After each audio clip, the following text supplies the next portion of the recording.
ranking the new Innistrad Crimson Vow mechanics.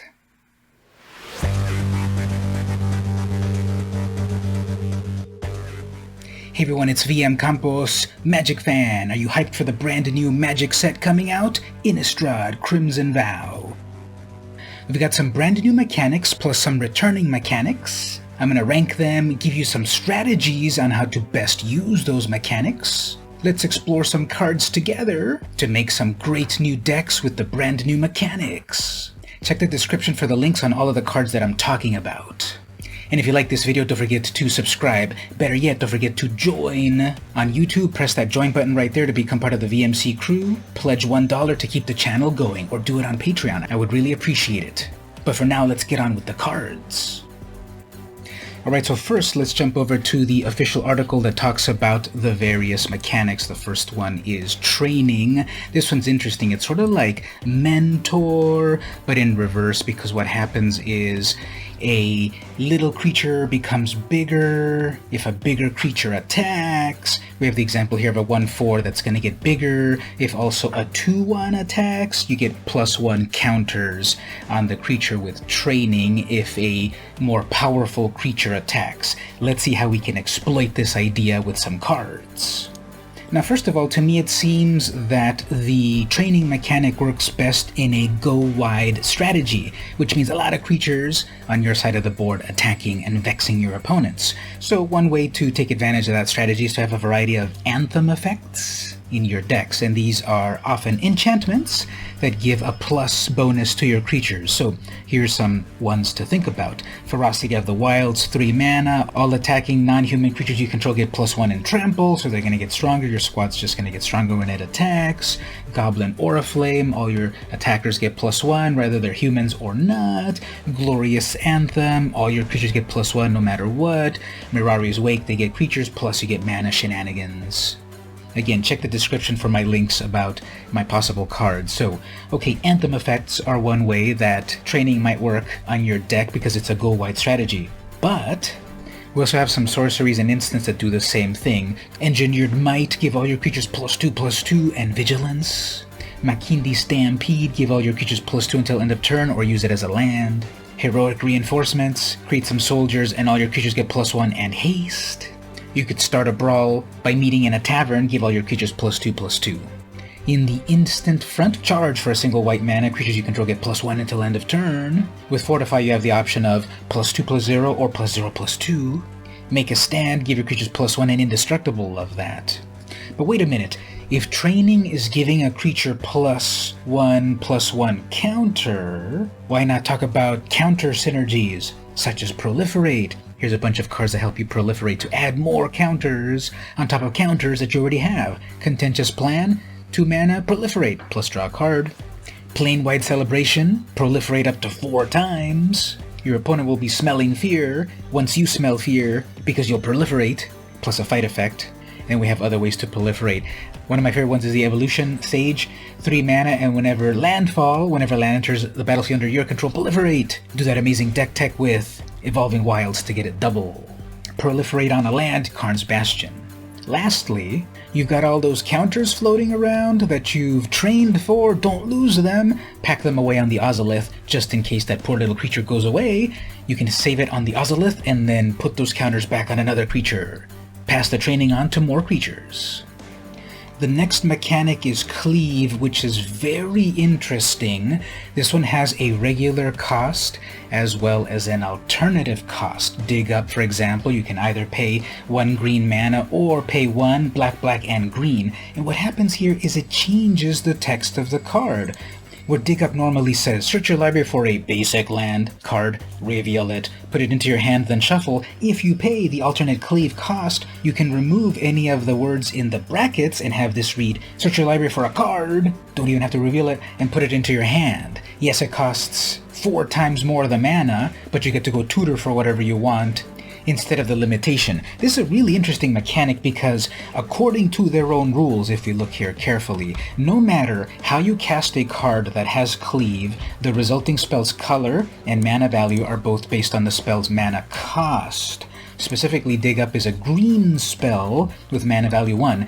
That means that this spell can go into a commander deck that is mono green, even though there is a black mana symbol on the card. This seems to be going around the color identity of classic commander, where normally you have to count every mana color on the card to determine its color identity before putting it into your commander deck. To me, it seems, now if I'm wrong, correct me in the comments, but you know, I'm never wrong. This seems to be that it only counts the actual cost on the top of the card. So you could play this in your mono green deck, but you might say, VM Campos, how am I going to play this Golgari card in a mono green deck? Well, of course, with your artifacts that produce multiple colors of mana. Your good old chromatic lantern will give you any color that you want. It's not tied to a certain color identity, and therefore in a mono green deck, you could dig up any card you want, even though this needs black mana. Once again, correct me if I'm wrong, but that's what this official Wizards article seems to say. Sheldon Menery, please chime in. Next up, we've got blood tokens. Here's a new type of token. A variety of cards make these, but basically we get an artifact, so a colorless artifact that's got some text on it. 1 plus tap plus discard a card plus sacrifice this thing, draw a card. So it creates resources, it helps in a variety of ways. You can use it to ascend, I suppose. But there's a lot of synergies that we can do with these blood tokens, not just draw them. Let's check out some cards. Part of the stipulation to use the blood token is to discard a card. So if you're discarding creatures, for example, we have a variety of cards to bring back creatures directly back to the battlefield. I love these cards. Bond of Revival, return a creature from your graveyard to the battlefield, it gains haste. Call of the Death Dweller, return some creatures, put some Death Touch and Menace counters on them. Dance of the Manse, do this with artifacts. So you're discarding to crack that blood token, but you're going to bring things back. You can also do this with instants, although as you can see here, there's very few instants that let us do this. We've got Ojutai's Command. Choose 2 of these. One of them would be return target creature with mana value of 2 or less from your graveyard to the battlefield, draw a card. And we also have a bunch of cards that let you select any card out of the graveyard, not just creatures. Balagid Recovery, return target card from your graveyard to your hand. Dryad's Revival does the same thing, but then it's got a flashback cost. Flood of Recollection, bring back an instant or sorcery from the graveyard back to your hand. So it's not going to be a big deal that you're discarding stuff from your hand when you crack that blood token. Because if you're discarding flashback or disturb cards, you get to play those cards again. You discarded a Bait Hook Angler, no worries, you can disturb it and make it come back as a spirit. You sacrificed your Chatter of the Squirrel sorcery, no problem, play it from the graveyard again to make a squirrel. Maybe you didn't need a Chainer's Edict at that moment, but you can flashback it later, since you discarded it to your blood token. Refrogify things by using Croaking Counterpart again from your graveyard with its flashback cost. Now here's a big brain deck tech. You've got these tokens that you're sacrificing to draw cards from. What if there were other cards that cared about sacrificing permanents? Guess what there are. Blood Aspirant, whenever you sacrifice a permanent, put a +1 counter on this. Slaughter Priest of Mogus, whenever you sacrifice a permanent, this gets +2 until end of turn. Yeah, that's all cool, but what you really want is Korvold! These blood tokens are going to work perfectly with Korvold, one of the best cards that came out recently in the Brawl pre-constructed decks, actually. When is Wizards going to give us more Brawl decks? I miss them. Anyway, whenever you sacrifice a permanent, put a +1 on Korvold and draw a card, you're going to draw 2 cards when you sacrifice your blood token, one from the token itself, and one from Korvold. Double cards? Amazing! I want to be Fey Cursed as well. And here's one more way we can exploit these blood tokens. These tokens are 0 casting cost artifacts. There's a card here that I think is really flying under the radar that was recently released in that old ancient set, Adventures into the Forgotten Realms. Oswald, Fiddlebender. Legendary creature, gnome, artificer, 2 mana for a 2/2. He's got magical tinkering. White plus tap, sacrifice an artifact, like a blood token. Search your library for an artifact card with mana value equal to 1 plus the sacrificed artifact mana's value. Put it onto the battlefield. Shuffle. Activate only as a sorcery. So, you're going to be able to tutor for any artifact that is of 1 mana value. Because you've got your blood token, 0 mana, +1, so 1. And we've got a whole world of 1 mana value artifacts to choose from.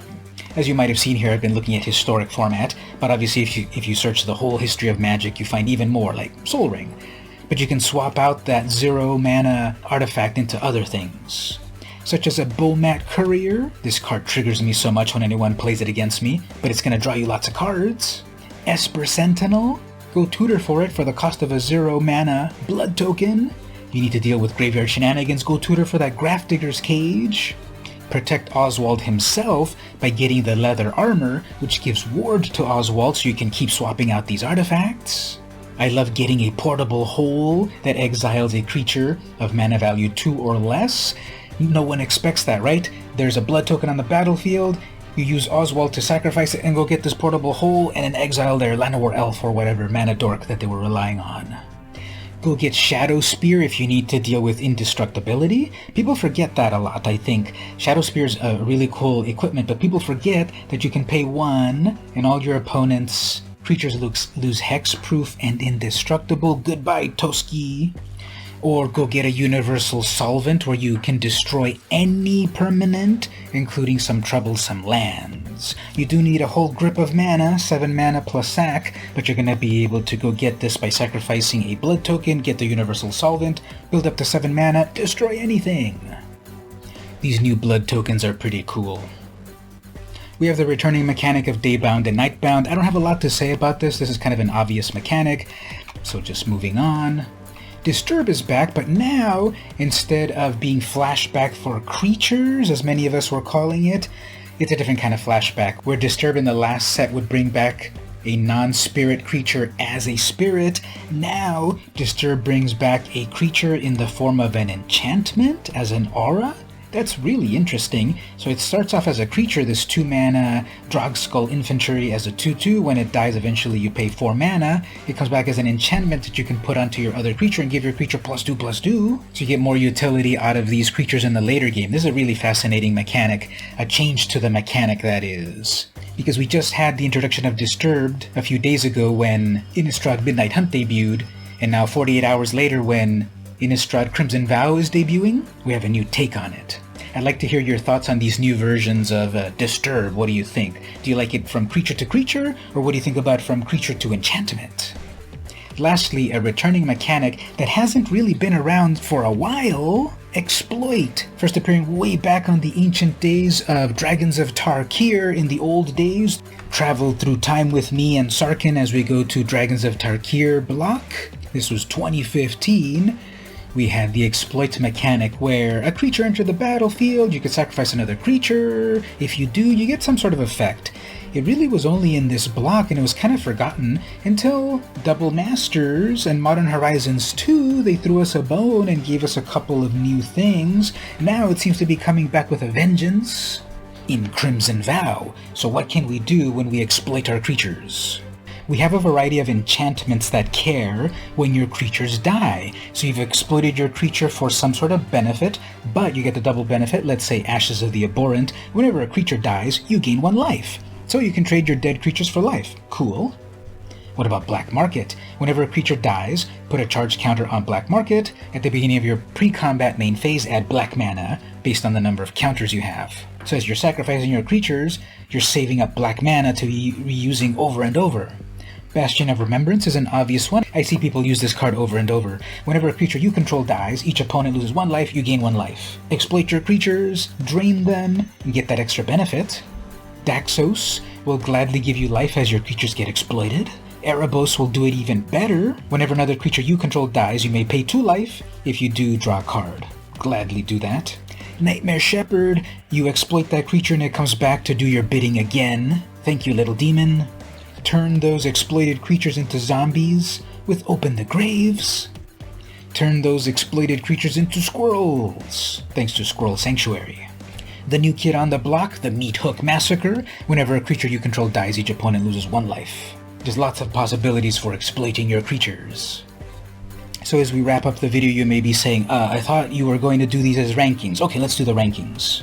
Counting only the 3 new mechanics. I'm going to put blood tokens as number 1. They just have so much utility. You can use the token itself to draw a card. When you sacrifice it, you can get other stuff going on. You can use that Oswald trick. They can help you ascend. It's number 1. Number 2, Cleave. For the alternative cost, you get an alternative spell. Better yet, it's not bound by the commander color identity restriction. And number 3, Training. It's a creature-based strategy, and if you're into creature-based decks, it might rank higher. If you're not playing a creature-based deck, then it's worthless. Let's rank the 3 returning mechanics. Number 1 is Exploit. You have so many synergies you can do once you start exploiting your own creatures, so that places at number 1.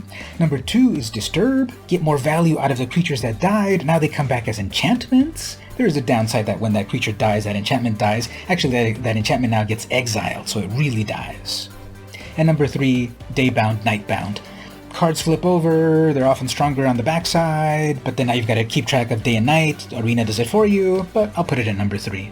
If we count all of them at the same time, my true rankings now are number 1, Exploit. Number 2, Blood Tokens. Number 3, Disturb. Number 4, Cleave. Number 5, Training. And number 6, Day and Nightbound. And those were my thoughts on the brand new Innistrad Crimson Vow mechanics. What do you think? How would you rank them? What strategies are you devising? What cards did I miss that you would use in conjunction with these brand new card mechanics? Tell me about it in the comments. Once again, if you enjoyed the video, don't forget to press that join button right here in YouTube, or go to the Patreon, become part of the VmCrew at $1, help out the channel. Keep me funded, keep me going, I would really appreciate it. Us content creators love doing this stuff, but we love it even more when you amazing people take an extra little bit of time to give us a little bit of pocket change.